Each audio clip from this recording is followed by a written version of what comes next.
that's like the ultimate reward, other than these honors, which are obviously a big reward for my career. But, getting out on the hill and last year up at East Village, watching people enjoying the terrain. And one of my first runs over there, I was skiing down, and there was a guy with his two kids skiing down in front of me. And we got to the bottom of the lift, and the kids were just like, "Oh God, that was so much fun. I can't wait to do that again." And that that gave me goosebumps. It was, that's really great.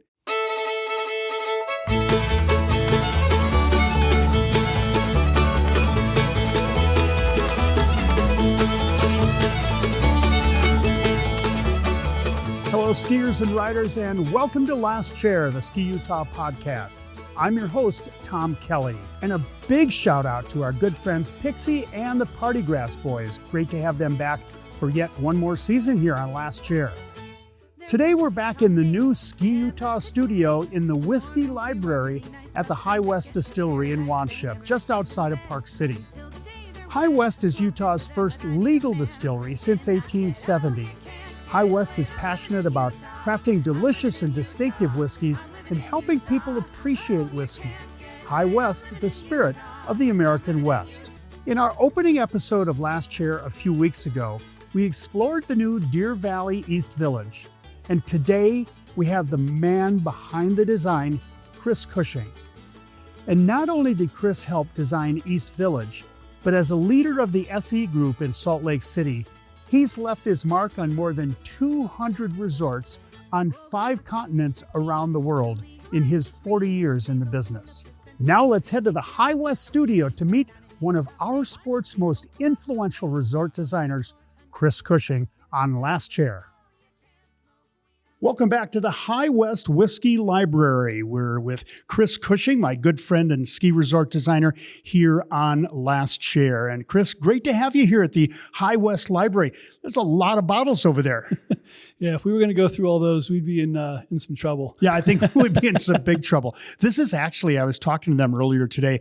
They have a version of every brand that they've ever bottled up on that wall. They got a few vodkas in there too. And a little bit later, we're going to be trying the High West Rendezvous, one of their signature lines here at High West Distillery. Hey, I'm really curious. We're just about to the point where resorts are going to be opening. You've been in this for a long time and you build all these places. So you're working when you're at these resorts. But do you still, when November comes around, do you still get an itch like, oh, ski season's coming? Oh, yeah. When it comes time to renew the season pass and wait for the temperatures to get down to snowmaking temperatures, it's exciting as hell. Well, Chris, you are one of the foremost ski area designers in the world. We're going to talk more about that, talk about some of your accolades, but tell us a little bit about what you do. Yeah. Wow. Well, we do a lot. I mean, there's a lot of different variety to the types of projects we work on. But they really can kind of be broken down into kind of 5 categories. One is, site evaluations, initial site evaluations. If big landowners are looking at an opportunity to build a ski resort on their property, or looking at the existing conditions of a new existing resort. Vision and concept planning, master planning, project specific planning, like putting in a new lift or a new ski run or what have you.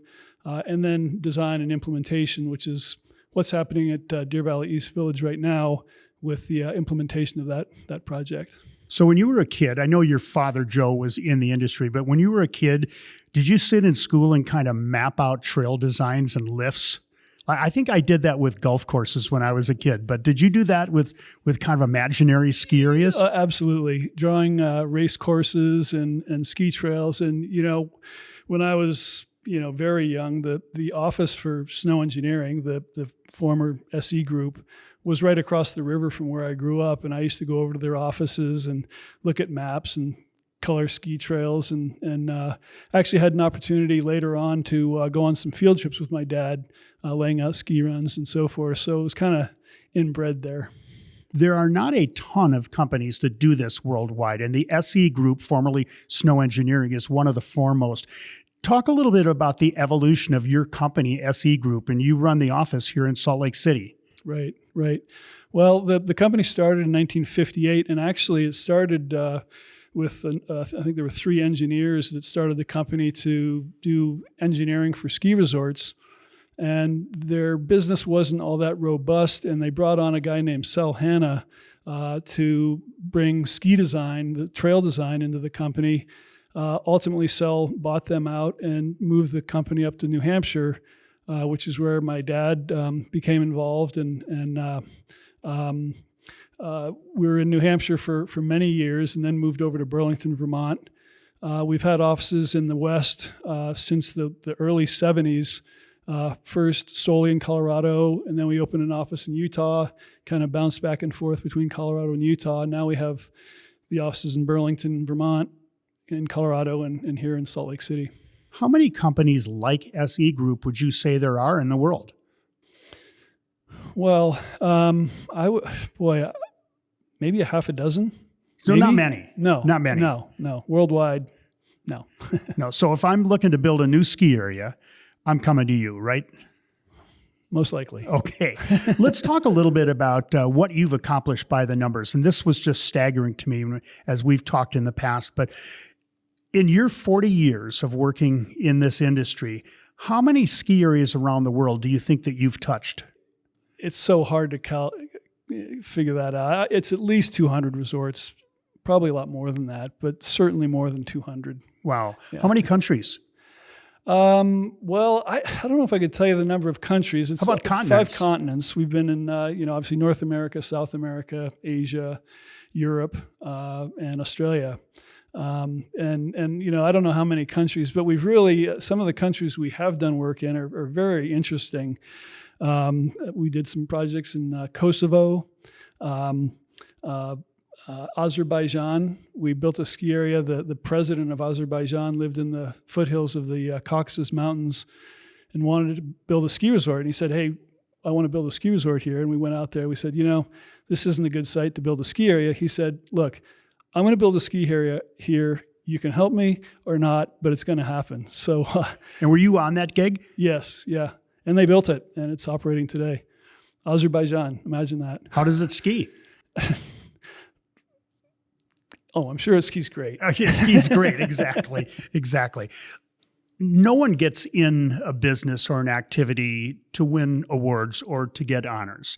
And I know you're a humble guy, but I'm going to talk about a couple of them now. One of them this past spring, you were awarded by your peers at the National Skiers Association with an NSAA Impact Award. What did that mean to you? I think that ultimately it was just such a validation for, the 40 years that I've spent in this industry. A recognition that geez, after 40 years, you're going to have some influence and see a lot of different things. And more importantly, and I think one of the real reasons that I was honored with that award is that, I kind of saw how things were happening in the 60s and 70s through my dad and getting into the business in the 80s and just being kind of that conduit of knowledge to the newer folks that are on our team now and helping them to understand some of those design philosophies and so forth. And again, it's just kind of a validation that's been something that's recognized. This is something that's been important to me in my career, and I know it is to you too, and that is giving back to the next generation. So you've been in this business for 40 years. You have a lot of knowledge. What emotion do you get out of helping the next generation of designers to carry on your work? Yeah. To see these guys, these younger folks, elevating to the level where they're interacting with our clients with confidence and assuredness, and having that ability, and something that I really feel strongly about is listening to what they're saying and not just talking at them, but talking with them and helping them to what I say is our job as consultants is to give our clients the information they need to make good decisions, and that's what I have tried to instill on our team. And I think that they're doing that, and that's really, really rewarding and fulfilling. So you talked a little while ago about Azerbaijan, and we have to remember that you're the consultant. You're helping a client that wants to build something to do it in the best way possible.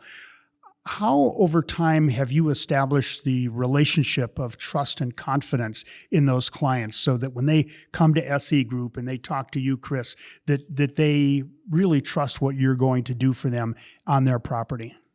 Well, it's being honest, and it's having a reputation for not being a yes man.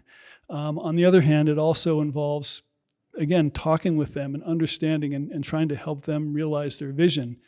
In some cases, like Azerbaijan, the client didn't really know what he wanted, so it was up to us to tell him, okay, this is how it can work.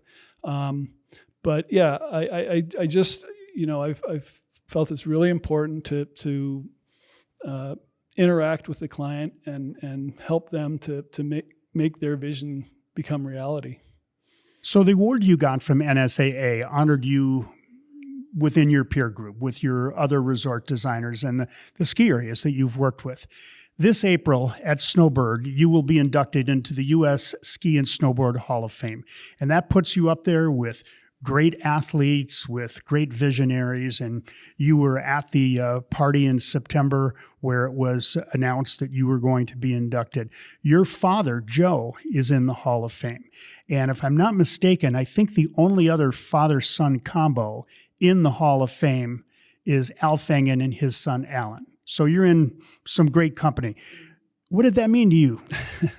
So when I first got the email announcement from Justin, there was a link to all the recipients of the Hall of Fame, or inductees of the Hall of Fame. And I went through the list, and what is there, like almost 600 now? It's just under 500 right now. 500, yeah. And looking at the names in there, Dick Durance and Chuck Lewis and my dad and then Bodie and all the other racers. It's just it's very good company. Yeah, it really is. Talk about your father, though. Your father, Joe, was a great designer, designed Deer Valley. You kind of picked it up from there. But being in the hall together with him, what was your conversation like with him when you told him? He was very, he was honored or proud, I guess. And my dad is a very stoic guy, and he doesn't show his pride quite as much as others do. But I could tell he was proud. And in fact, the other day he called me, which is very unusual for him to call me. And he said that the local newspaper in northern New Hampshire, the Littleton Courier, I was on the front page of the Littleton Courier, and I'm wondering what the article right next to it was, something having to do with a new sewer plant going in. Big news. Big news. That was his way of showing his pride is making that call. Do you remember his induction into the Hall of Fame? I do. Yeah, I was in Ishpeming with him, and it was great. Yeah, that was the enshrinement, which was in Ishpeming. I didn't make it to the one in the event in Steamboat, but my brother and sister were there. Yeah, it is. And folks wonder about Ishpeming. It's actually where competitive skiing began back in the early 1900s.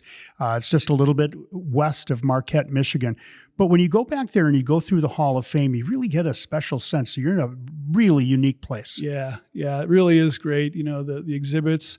What was really fascinating to me is going down into their archives downstairs, and from old bindings to posters to plaques. It's just unbelievable the amount of memorabilia that they have down there.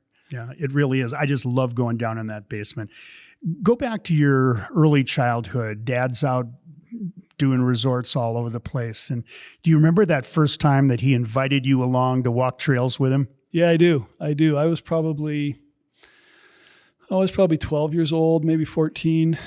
He was working on a project in northwestern Massachusetts called Greylock Glen, a resort that never got built.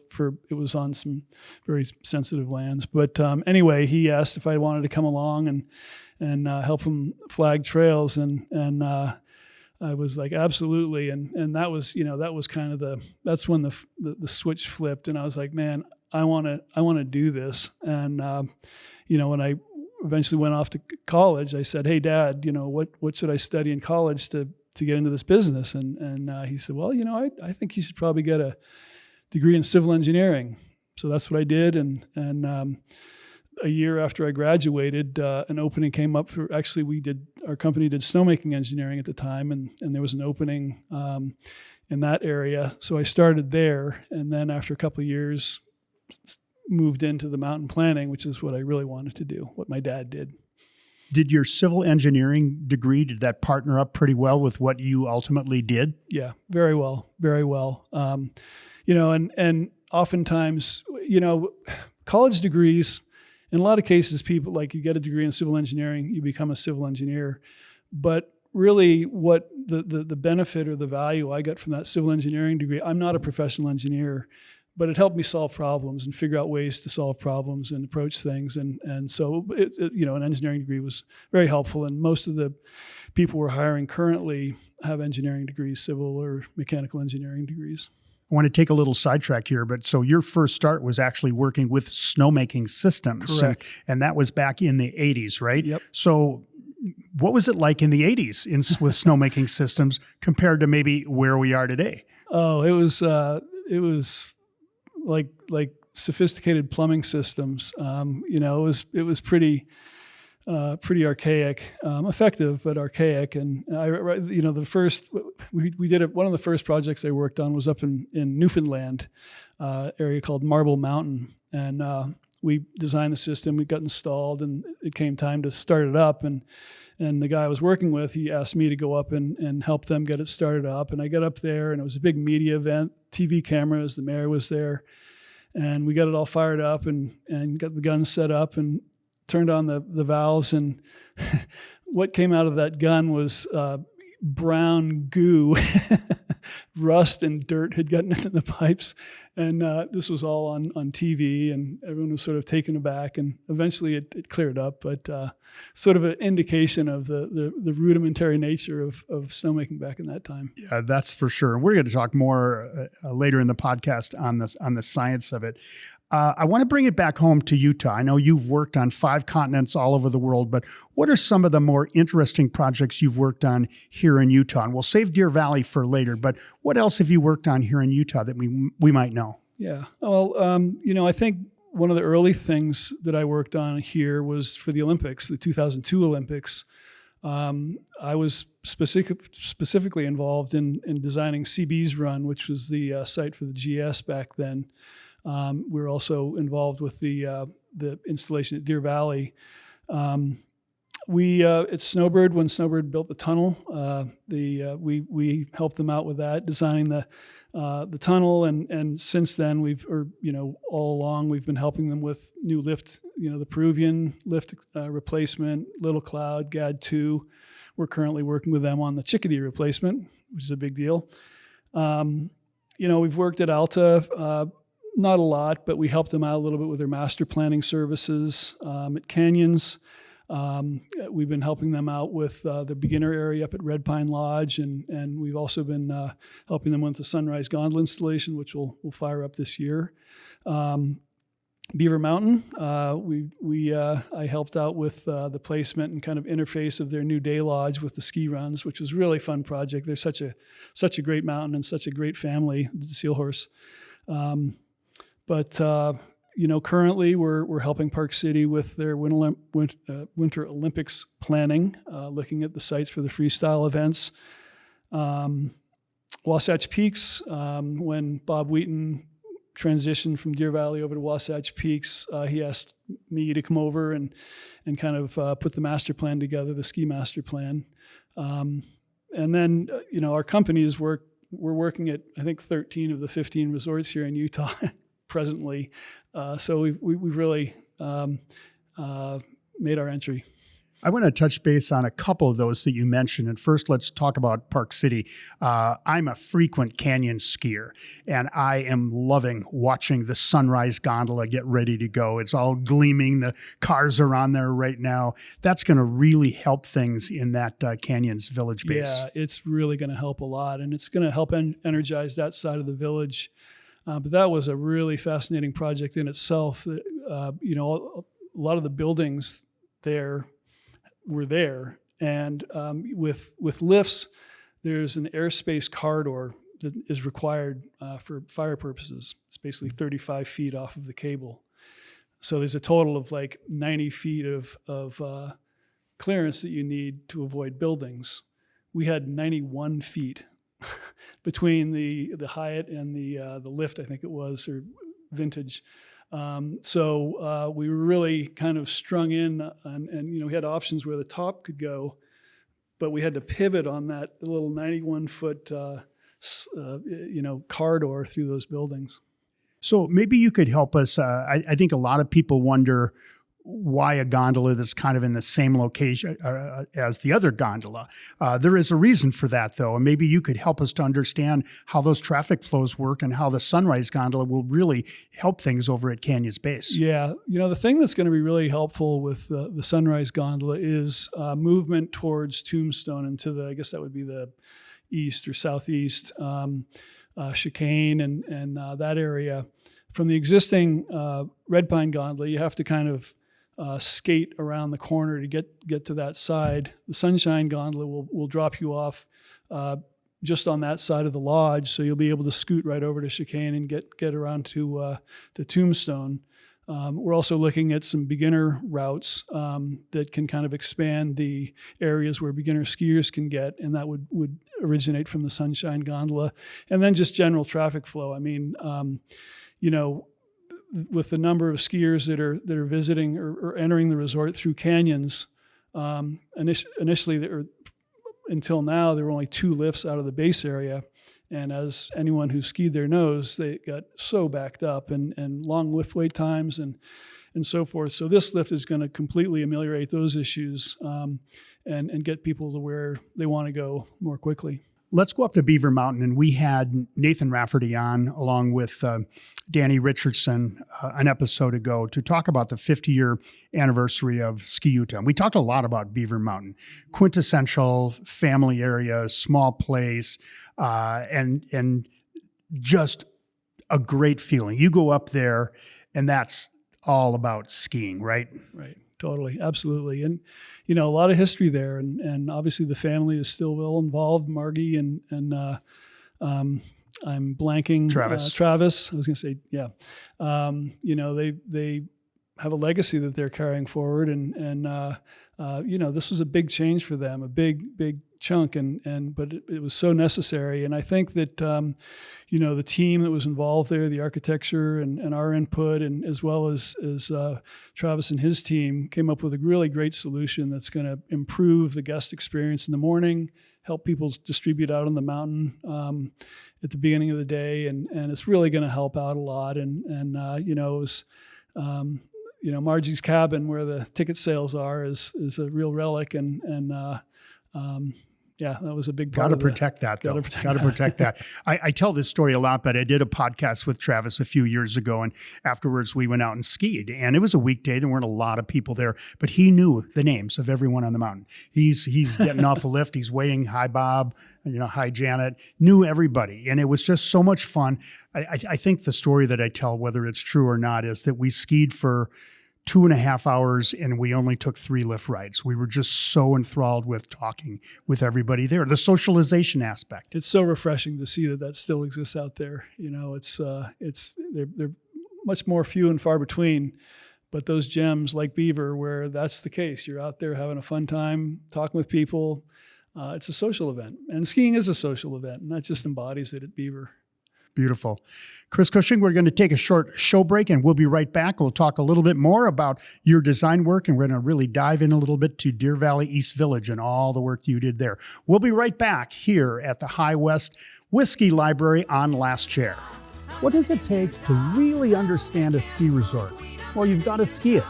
Every lift line, every powder stash, every run with your friends and family, and honestly, why stop at just one when Utah's got 15 world-class resorts just waiting for you?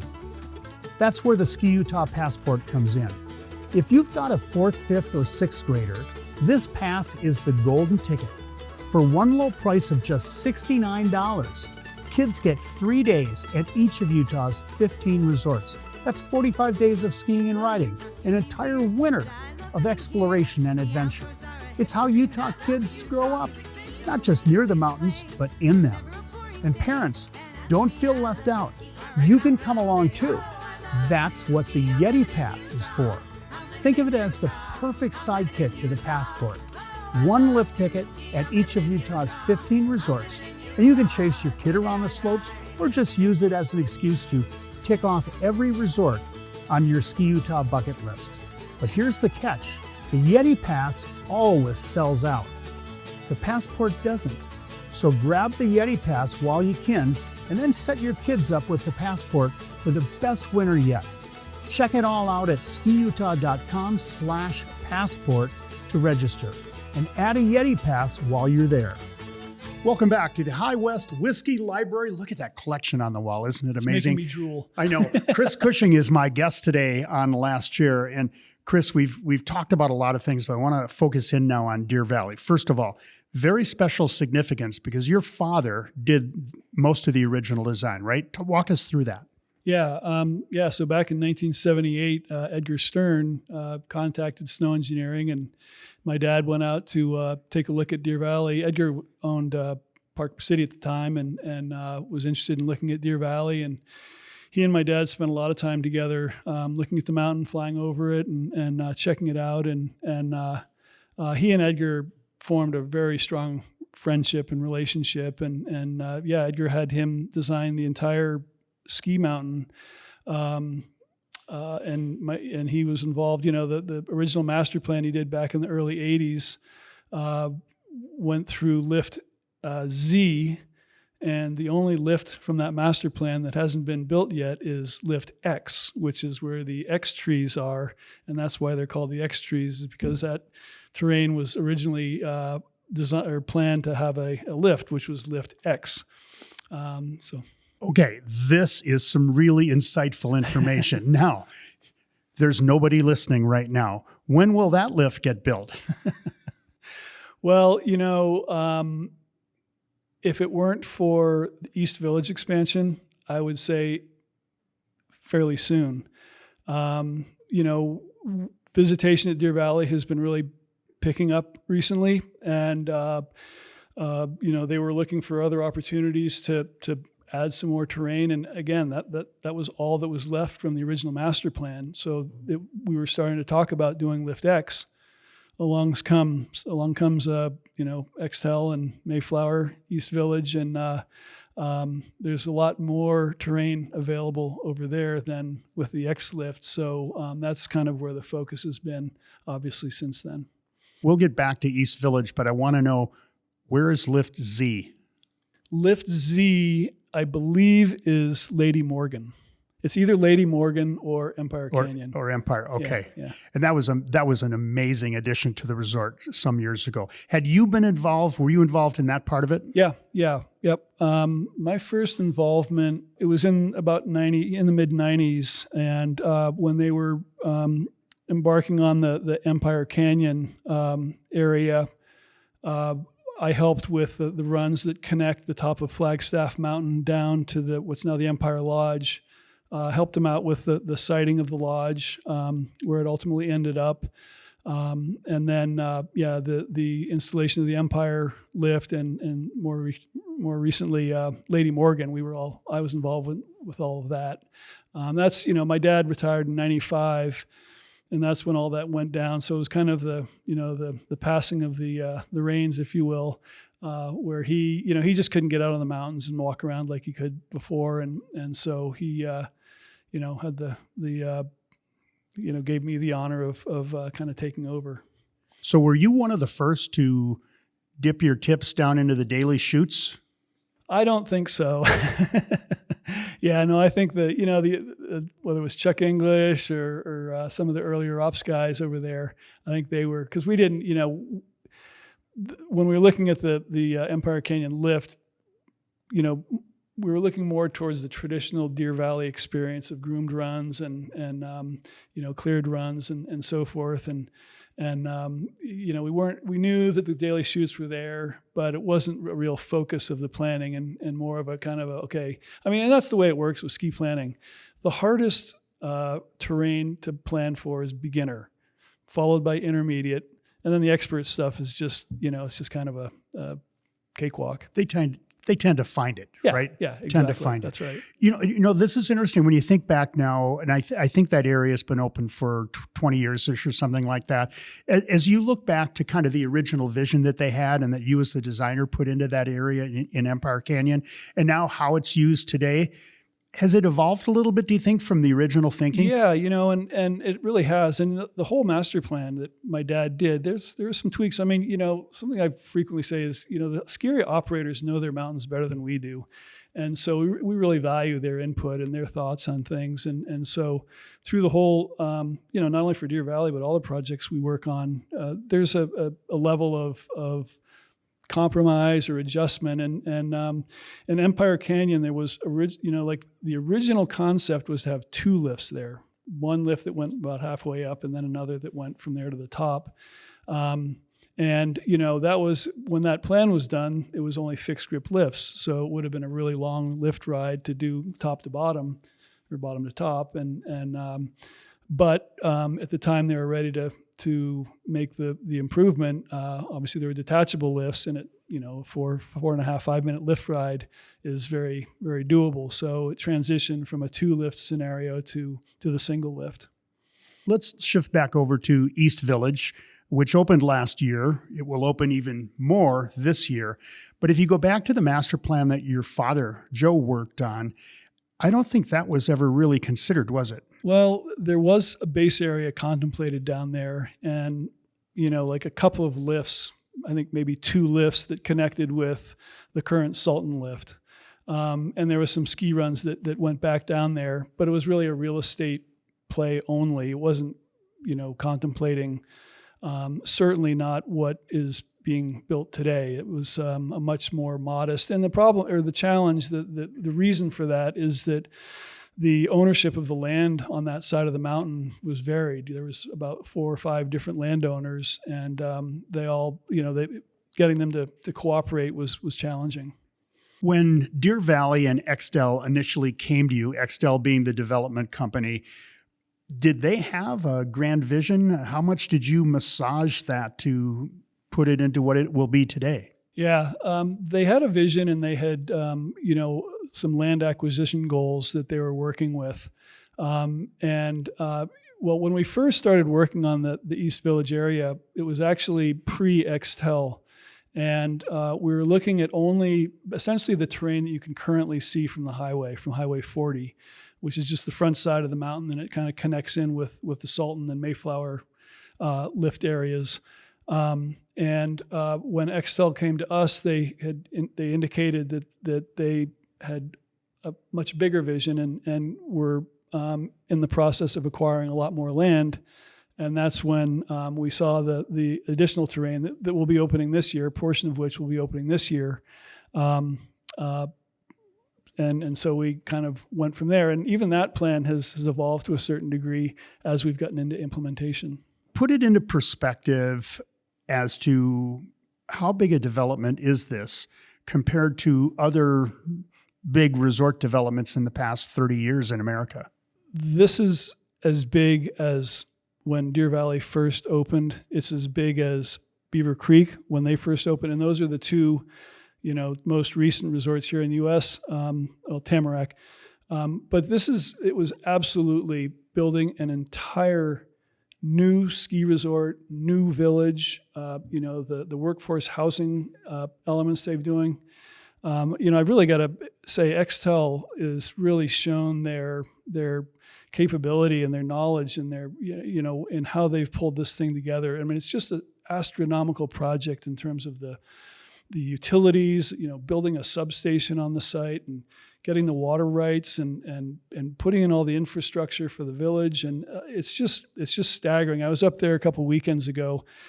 I was up there for about 3 hours riding around on a side-by-side, and it's just mind-boggling what's going on up there, and the homes that are being built, and the Four Seasons Hotel under construction, and the Day Lodge under construction, and the townhomes. It's like building a city. I mean, it's just amazing. Something like 80 miles of snowmaking pipe going in the ground. Power. I mean, this was a greenfield site. Nothing. No roads. Well, virtually no roads, no utilities, no nothing. And now, we're having this ultra sophisticated snowmaking system and a restaurant on the top of the mountain that's under construction. And it's nothing I've ever seen in my lifetime, for sure. Last season on Last Chair, we had Todd Bennett, who runs Deer Valley, and we also had Gary Barnett, who owns Extel. And it was interesting to have the two of them together, and you have someone in Todd who's a very experienced, savvy operator in the ski industry. And you have someone like Gary who doesn't have any ski area background, but has a lot of development background. So you have this dichotomy of people. But I got a sense that they're really well aligned, and you've worked with both of them, and they really are moving together to make this a great product for skiers. Absolutely. I mean, Gary, when he first kind of became involved with this, recognized the value of the Deer Valley difference and what that would bring to his resort. Likewise, I think Alterra and Deer Valley recognize, the savvy that Gary has, the ability, the capabilities he has for development. And so really symbiotic relationship. And, of course, I'm sure there's some little challenges here and there about things. These are, hundreds of millions of dollar deals. But you talk to anyone from Deer Valley and anyone from Extel, and they're nothing but proud, just as proud as can be of what they're accomplishing. And they should be. It's really amazing. We had Garrett Lang on in our opening podcast of Last Chair this year and had an opportunity to explore a little bit further. There's a couple of areas that I want you, from your perspective, to explore. First of all, bust the myth that people have when they're saying it's too low or something like that. The elevations compared to Deer Valley today, how do they measure up? So the base of Deer Valley Snow Park is around 7,000 feet elevation. The base of the East Village is at about 6,500 feet elevation. So it is 500 feet lower in elevation. But when we were doing the planning of the snowmaking system, we worked with a snowmaking engineer who does a weather study to establish pumping capacities and that type of thing. And he collects historic temperature data. And there are two sites where he collected data. One of them, this is NOAA Snowtel, or not Snowtel, but NOAA sites. And one of the sites was at Snow Park, the base of Deer Valley, and the other was on the other side of the highway from the East Village. The temperatures at the base of each village are actually somewhat colder than the temperatures at the base of Snow Park. So the elevation really isn't an issue. Certainly in the later, like in April, you're going to get more, it's going to be a little bit warmer. So you're going to get a little bit more snow melt in the late season. And that, has been mitigated through this amazing snowmaking system. And we're talking about how deep the snow should be in the various parts of the mountain, the machine-made snow. And it's been compensated for, is that there'll be, they'll make more snow in the base area at the beginning of the year so that it lasts through to the end. But anyone who skied there last year, it's just a non-issue. I mean, most of the runs coming back to the base are in a canyon or face north anyway. And so it really, except for, the very last weeks of the season, was a complete non-issue. Chris, I want to dive into that snowmaking a little bit. And it was apparent last winter that, wow, this is a really new and modern installation, from the ground up, with a blend of those, I think, HKD stick guns and the Techno Alpine blow guns. You can tell us more about that, but how did they arrive at that combination, and what kind of innovations are they putting in place with their snowmaking system? Yeah. So basically, in terms of the gun selection, it really depends on the width of the trail and wind. The big fan guns, the Techno Alpine fan guns, can blow the snow much farther, and so that's what's used on the wider trails that are wind exposed. Runs that don't have as much wind exposure, and there aren't many that have serious wind issues. But the narrower runs, they use the HKD stick guns because they don't throw as far. They can place the snow where it's needed, so it minimizes the amount of pushing that the groomers have to do. So that's kind of the process for the gun selection. In terms of the innovation, I can't say this with 100% certainty, but I'm quite sure it will be the most sophisticated snowmaking system in North America.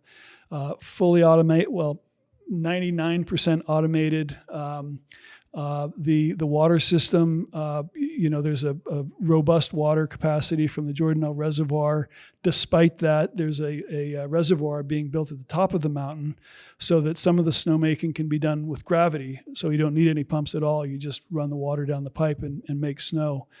The weather sensing and the automation of the snow guns themselves, not only the snow guns, but also the automation of, starting and stopping is all automated. All of the pipes are buried below the frost so they can stay filled with water all the time. And what that does is it makes it so that the guns can turn on instantly. If the pipes have to be drained of water, then you have to start the pumps up, refill the pipes before you can make snow again.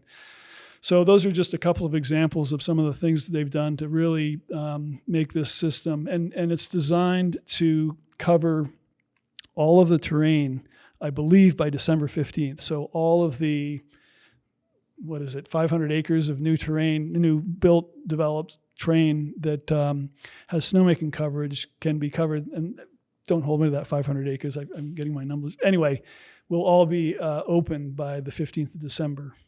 Yeah, it really is amazing. Let's talk about the skier experience, and maybe you could share some insights as to what are the best runs for skiers to go to this year. A lot of us had this great experience last year with the Green Monster, and a run that just has these breathtaking views as you come down the mountain. And it was also family friendly. So what are a couple of ideas for us on the new runs that will be opening this year? Yeah. Personally, the opening this past year was a little bit disappointing, only because the areas that were opened, there was some, the Age of Reason is a really, really fun run. It's a great sort of lower intermediate run. Green Monster is a great thing to, do that long trek. But the terrain that's going to open this year is completely different. The runs are much longer. There's much better fall line than what was introduced last year. Better fall lines and more variety. And a couple of the runs are clearly going to be, signature runs for Deer Valley. The run that really is going to be so much fun is called Redemption. And it's kind of on the backside of the mountain. It's about 2.5-3 miles long, and about 2,600 vertical feet, just straight down. Don't get many of those. No, it's really uncommon, and it's really, really fun terrain. There's rolls, there's turns, there's pitches. I'm going to love it. I grew up skiing in the East. I love carving turns. I can't wait to ski that run. I used to ask this on the podcast, but if you had your option of a deep powder day or just some great carvers, where are you going to go? I know where I'm going. Well, that's tough. A nice fresh corduroy is hard to beat. It's really hard to beat, but I love powder skiing. And so, that's a tough call one way or the other. I guess it depends on the quality of the powder or the quality of the corduroy. I'm going with the corduroy. Yeah. I'm just at an age right now where the powder is too much work for me. I just love ripping nice corduroy turns early in the morning. Yeah. Yeah. Let's take a look into the crystal ball and look into the future, and who knows where things are going to go. But I'm just kind of curious as where innovation is going in the industry. And we've talked a lot about snowmaking. As we look forward, what are some of the elements of the innovation in snowmaking that we can look to see in the future? Well, in snowmaking, they just continue, the snowmaking manufacturers just continue to improve their product. And we've, even in the past 10 years, it's staggering how much more efficient the snow guns are. The fan guns, they're using ceramic nozzles and different ways of automating it in order to get the best quality of snow based on temperatures and so forth. And it's going to keep going. I think that snowmaking will clearly be part of the ski industry forever. And so it's an area that there's a lot of innovation possible. I don't have a crystal ball. I have no idea where it's going to go. It's a fairly fundamental or basic physics experiment of breaking up water molecules so that they make snow as quickly as possible. I think that the automation of pumps and the variable speed drives, which are much more energy efficient, things like that. I'm not a mechanical engineer, and I don't know what kind of things can be done, but there's just so many opportunities, and I think that it's going to be with us for a long time, and it's going to just get better and better. On snow grooming, it's so much fun to watch the evolution of what the machines look like today. I don't know the story behind them, but I know there's a higher level of comfort for operators than there was 30, 40 years ago. But what are some of the innovations that we might see in snow grooming equipment? Yeah, something that's been in existence in Europe for quite a while and is now becoming a lot more popular or prevalent here in North America is this GPS technology. One of them is called SnowSat, and the other is called Leica, I think, or something like that. But essentially, the snow grooming vehicles are mounted with a GPS unit that tracks their exact location. And we actually help out a lot of the ski areas too, and the two companies, they have a surface, a 3D surface of the ground of the ski trails. So they know where the ski trail is. And when the groomer is driving, he can tell how far off the ground he is, whether it's 3 feet or 4 feet. And so they can map the depth of the snow. And if they see a place that has 5 feet of snow and a place that has 1 foot of snow, they can move from the 5-foot pillow over to the 1-foot pillow. And it really, and part of the reasons that it's becoming much more popular here in North America after being a big thing in Europe for so long is, it's really reduced the amount of snow that needs to be made. I remember, Deer Valley would just make 4 feet of snow, and that was that, in a lot of cases they didn't need to. And that's what this, GPS control of the grooming machines is bringing, is that real-time knowledge of how much snow there is and where it goes and those types of things. That's pretty remarkable. Yeah, man. It's staggering. Yeah. On ski lifts, I know there's a couple of major companies that make ski lifts. Their product lines are similar. But what are some of the innovations that you see in ski lift technology that we as skiers are going to be able to take advantage of over the next few years?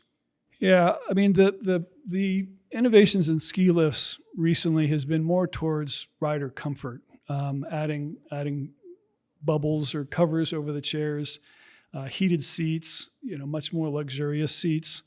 That's been a big thing lately. Of course, lifts are getting bigger. There's 8-person chair lifts and 10-passenger gondolas, and then some of these multi-cable gondola systems, that have 30, 40 passenger cabins, staged like a regular gondola, and the capacities can be up to like 5,000 people per hour. So there's definite improvements in the potential capacities, and that can really help in terms of ski areas having the opportunity of maybe replacing a couple of lifts with one higher capacity lift and making it a more efficient operation. Yeah, the whole heated seat thing and the bubble, I never used to care so much about that, but once you've experienced it, it's pretty nice. Even here in Utah, where we don't have a lot of cold days, I use those heated seats on Keatley Express more than once. Oh, yeah. Do we have any 8-packs coming in Utah? I don't believe so that I'm aware of. Yeah, but you've been on them before. Actually, yes. Park City was on the cusp of installing an 8-person. We saw it. Yes, we saw it. We saw it on the ground, but not in the air. Have you been on 8-packs elsewhere? Yes, I have in Europe. Yeah. My first experience was in Europe. It was in Leogang in Austria. And I had always thought, that's just way too many people. How is this going to work? It is so smooth and efficient. Yeah, no, it's staggering. I mean, especially combined with a loading carpet that kind of gets you out where you need to go and places you where you need to be. And they do work really well. They work very well. Some of us old timers have got to change our paradigm on things like restraint bars, loading What do you call Loading conveyor. loading conveyors? Because I never liked those things. Now that I'm actually experiencing them, they really do make a difference. So let's look at challenges. What are the challenges ahead that the industry needs to look at, and how is the industry managing it? And I'll give you a couple. One, just climate, and how is the industry responding to that over time? Yeah, well, climate change is clearly a big challenge, and in Europe, it's really already having effects on the resorts, on some of the resorts over there. Here in the U.S., we're obviously seeing the effects of the climate change, and one of the things we're looking at is creating an opportunity to ski the upper elevations and keep that good snow a little bit longer at the higher elevation. Obviously, snowmaking is a big part of the picture, in the extreme is these systems that make snow above freezing, which is essentially making ice and shaving it and blowing it out into the snow,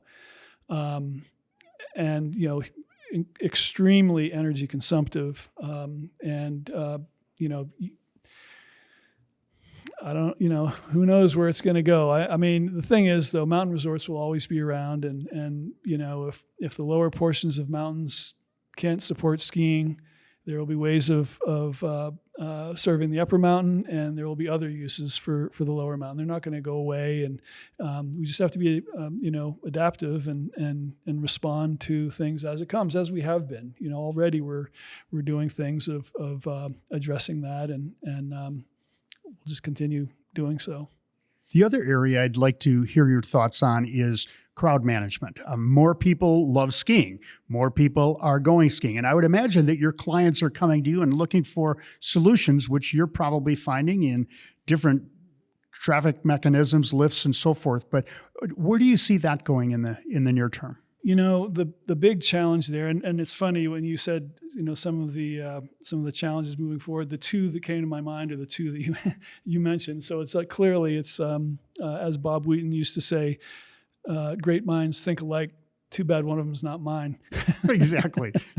But in terms of the crowd management, really the where it's seen the most and most impactful is in the base areas, clearly, and the solution is basically spreading people out and bringing them from their car to the resort from more than one location.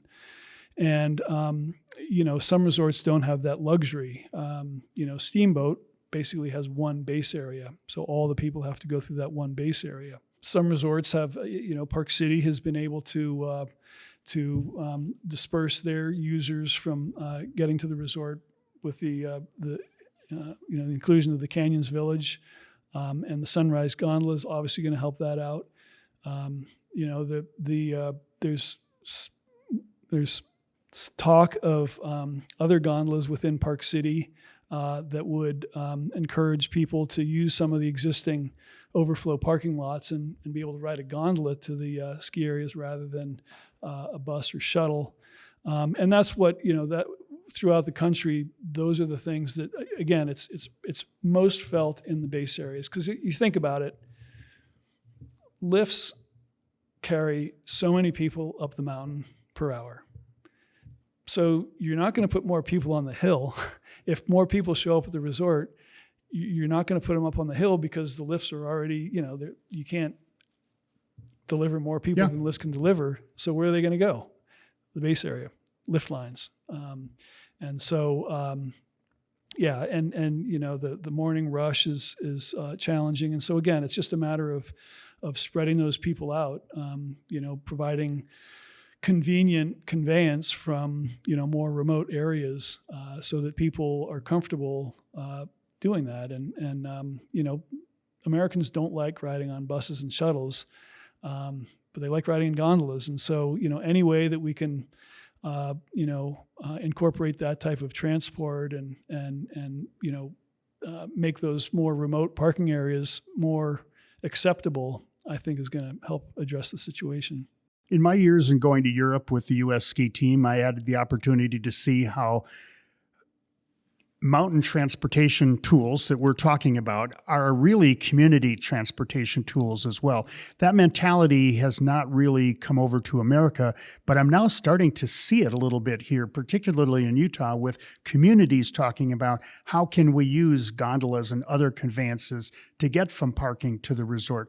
Is your company seeing more of this? Yeah, absolutely. The greater industry is recognizing that we're getting to a tipping point with crowding in base areas, and there's got to be solutions. I mean, at Breckenridge, they've installed a couple of gondolas from their parking lots or more remote parking lots, and so it's just a reality, and we'll be seeing more of it for sure moving forward.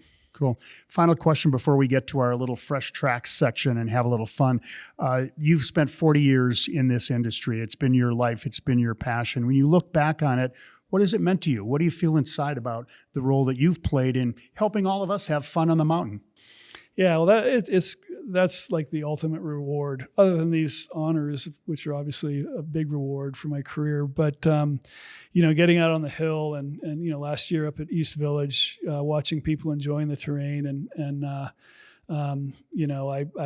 one of my first runs over there, I was skiing down, and there was a guy with his two kids skiing down in front of me, and we got to the bottom of the lift, and the kids were just like, "Oh God, that was so much fun! I can't wait to do that again." And that that gave me goosebumps. It was that's really great. The other thing that's been so rewarding and so fulfilling of this career is just the people that we work with. I mean, with a few exceptions, people in the ski industry are just really great people. They're interested and they want to interact, and they like to collaborate, and they're just fun people. You have a day on the hill and you go and have a beer with them, and it's just a really great group of people. And I just feel so lucky to have been introduced to this, at a young age, and to have actually been able to see it through. And if you had told me back then that I'd spend 40 years of my life doing this, I'd like, what are you crazy? It can't be that long. But it's been a good 40. Oh, yeah, it's been a lot of fun. Well, Chris, thanks for sharing all these stories. We're going to wrap it up with our Fresh Tracks section. And I was wondering, when you're out there skiing somewhere, maybe it's a resort you develop, maybe not, but are you ever out there on a run and you're skiing the run and you say to yourself, I would have done this differently? Yeah. Yeah. That's kind of the downside of this level of, or this type of work is, where you used to go to ski resorts and just enjoy them.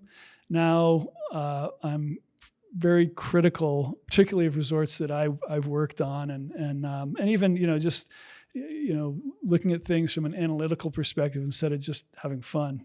That's not 100% true, but there's been some things that and it's hard because when we do our design work, it's not like we're designing a highway where there's engineering drawings and the bulldozers and excavators have an engineering drawing to follow to make the highway. These are trails that we want to have character and have some fun. And sometimes that translation between, what we're thinking about it should be like, and what the equipment operators, not to their, it's not their problem, but they don't quite carry it forward. I will say the group that's doing the work up at East Village are excellent, and they really have a good handle on how to make those, make these transitions and so forth. But yeah, there's some areas that, like, damn, I wish we'd done that a little bit better. A little bit. So, Chris, when you're out with your family skiing in Utah, what's your favorite run to be out there on the mountain here in Utah with the family? Favorite run in Utah?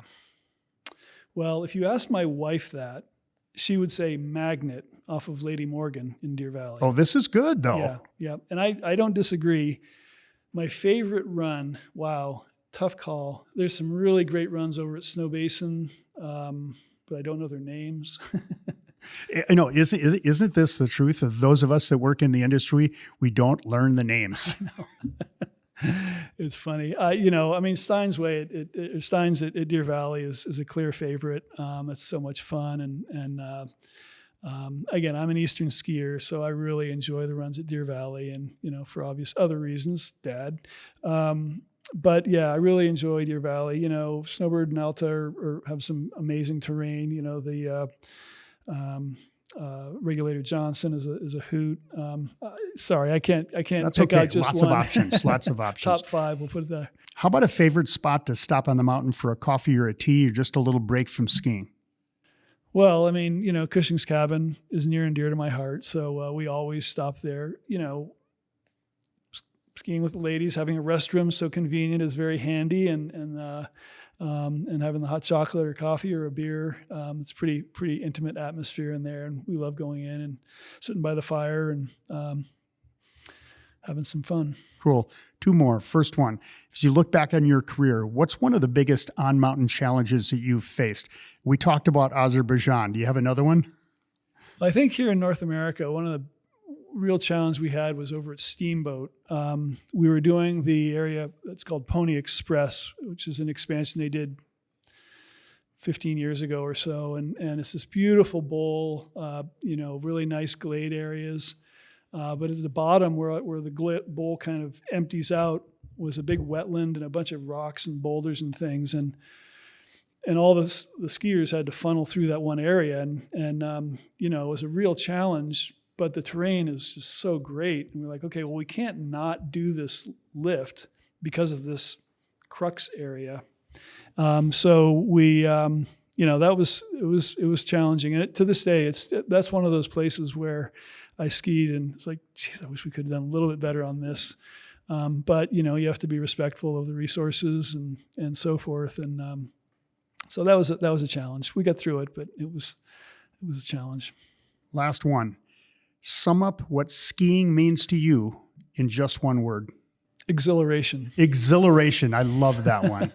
Chris Cushing, thank you so much for joining us here on Last Chair and sharing your knowledge. And we look forward to being with you in April at Snowbird when you're inducted into the U.S. Ski and Snowboard Hall of Fame. Thank you, Tom. It's been a pleasure. We're going to do a little toast here. And High West has today we're toasting with a Rendezvous. That's the flagship whiskey from High West. It's a blend of mature rye whiskeys crafted to perfection. Here's to you. Cheers. Cheers. Thanks to everyone for listening and watching. We'll see you again on Last Chair. A big thank you to Chris Cushing for taking us through 40 years of resort design.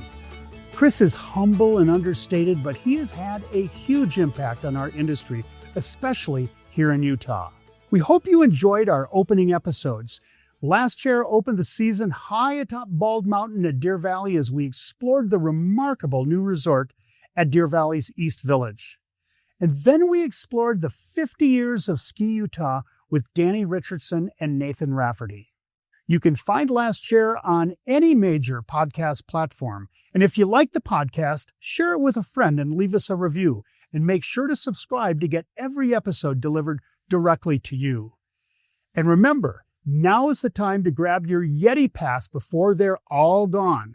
And pick up a Ski Utah passport for your 4th, 5th, or 6th grader. That's 3 days at each of Utah's 15 resorts for just $69. You can learn more at skiutah.com/passport. The Ski Utah Last Chair podcast is brought to you by High West Distillery, the spirit of the West. Follow our whiskey adventure on all social media platforms at Drink High West. And remember, sip responsibly. High West Whiskey, 46% alcohol by volume. High West Distillery in Park City, Utah. High West is the spirit of the West. To close us out, let's welcome back our friends Pixie and the Partygrass Boys. I'm Tom Kelly for Last Chair, presented by High West. Have fun, and it is a great day to ski. I reckon I'm gonna stay.